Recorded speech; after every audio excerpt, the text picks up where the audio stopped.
Hello! Welcome to English for Shared. Here, you learn English with a very interesting story. Don't forget to subscribe, like, and comment. Let's go! He used me. My name is Marina. I'm 25 years old. I was born in a small house in Colombia. My family doesn't have much money. We're poor. I am the only daughter of my parents. Every night, my mother prayed for me. She asked God to give me a better future. She didn't want me to have the same hard life they had. I had a dream for my parents. I wanted to give them lots of joy and happiness. I worked very hard. I looked for jobs. I would stay up late at night, hoping to find a way to make some money. One night, while I was fiddling with my phone, a pop-up appeared on the screen. It said, "Find true love in America." At first, I thought it was silly, but then I opened the app, and this is how I met James, a man from New York. His first message read, "I don't need a perfect girl. I want a real one."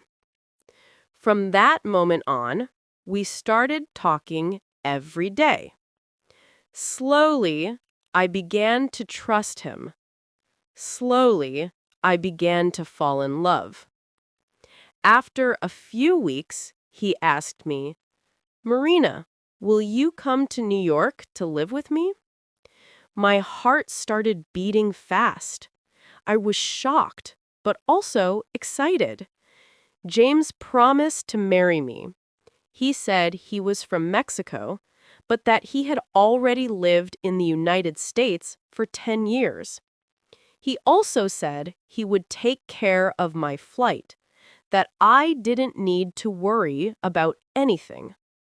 When I told my parents, they were very worried. My father said, "You don't know him well, daughter." My mom said, "What if he's lying? What if he hurts you?" I didn't want to disappoint my parents, but I also didn't want to miss this opportunity to change my life. I thought a lot. I was confused. But the next night, I made a decision. While my parents were sleeping, I packed my suitcase. I went to my parents' room and cried. I said, "Please forgive me. I love you. One day I will come back and make you proud." So I went to my best friend's house. The next day, James arrived in Colombia. He sent me a message. "I'm at the airport. Where are you, my love?" My heart was beating fast. I was scared. I went to the airport. I wanted to see if he was real or just a lie. Then I saw him. He had flowers in his hands. He looked nervous. He really came. He looks real. James saw me and smiled. He gave me a big hug and said, "Marina, I came for you. Let's start a new life together." I took James's hand and he kissed me. That was how our new life began. The first few weeks were wonderful. Everything was perfect. Everything was beautiful. I cooked dinner and cleaned the house. I waited for James every day like a bride. Every night he would come home, kiss my forehead, and say, "I'm home, my dear wife." I started to believe in love.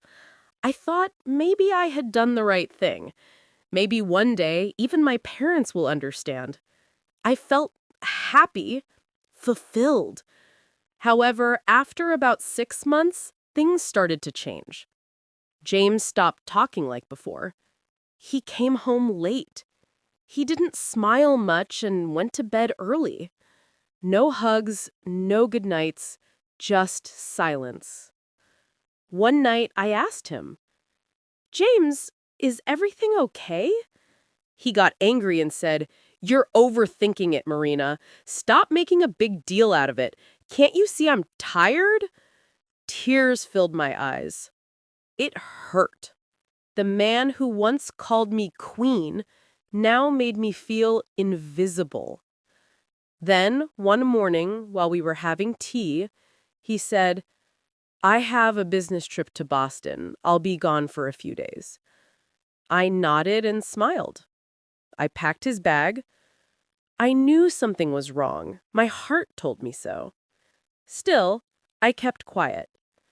I wanted to believe that everything was okay. I wanted to trust him. I loved him. But deep down, I knew my marriage was falling apart. One afternoon, I went to James's office to give him his wallet, but he wasn't there. I passed a coffee shop and stopped.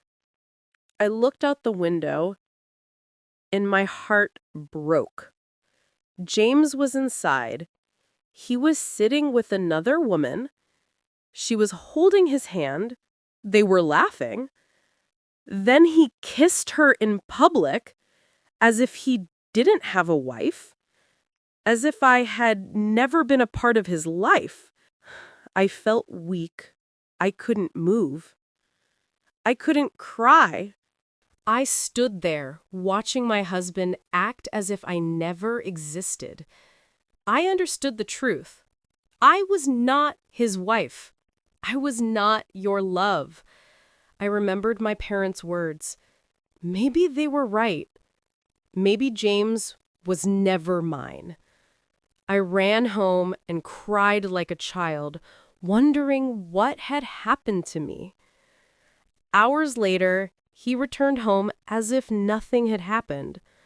I asked him, "Who is she?"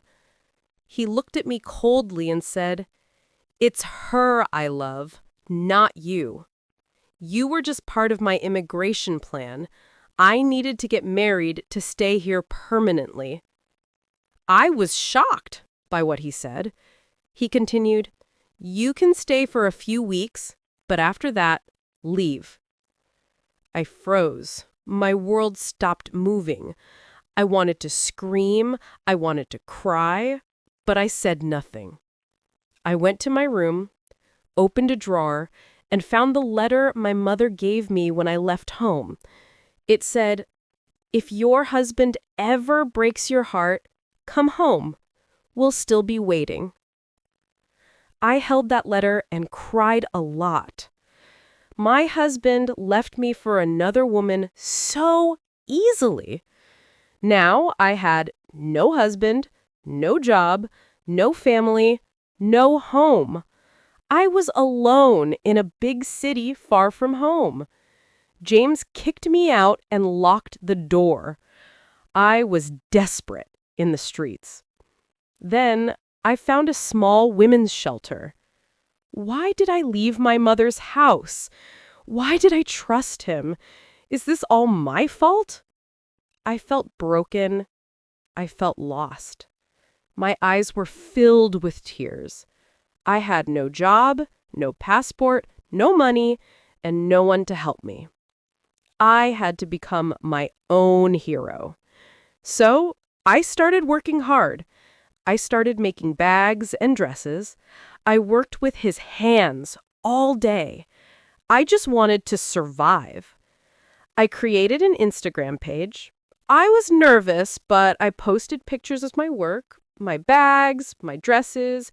At first, no one noticed, but slowly, people started liking, commenting, and messaging me. I called it Marina Designs. I worked hard every day. 2 years later, I opened my own store. One day, I was in my shop when suddenly I saw James. I froze. We looked at each other in shock. He looked old and tired. He said, "Marina, I was wrong. She left me.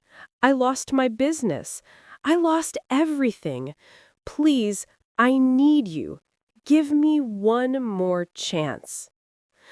I looked at him, but in my mind, I saw the nights I cried, the pain he caused me, the day he threw me out of the house. He didn't just leave me, he broke me. He literally left me at rock bottom. Then I said out loud, "This man is following me. He is making me feel afraid." People stopped and stared. James shouted, "She's lying. She's my wife. I love her." He tried to touch my hand. I said he touched me without my permission. I want to file a lawsuit. The police have arrived. James shouted, "Please, Marina, don't do this." I told him, "You hurt the girl who loved you.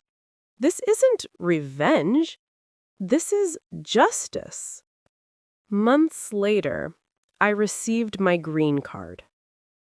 I knew I could finally visit my parents. I missed them so much. So I took a flight back to Colombia. When I arrived in front of my old house, my hands were shaking. I knocked on the door. My mother asked, "Who is it?" I said, "It's me, Marina." She opened the door and froze. Her eyes filled with tears as she said, "Marina, my daughter." She held my face and we both cried. My mother said, "We thought we had lost you, but God brought you back. You came back stronger." I hugged my father. I looked at them and said, "I have my own store in the U.S. I made it." My father smiled and said, "We are proud of you." I wish my parents lived a better life now, so I brought them with me to the U.S. I gave them comfort, care, and love as they once gave me.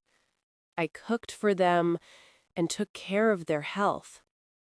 Months passed. One day, I got a call from the police. They arrested James and needed my statement. He used not only me, but many other women.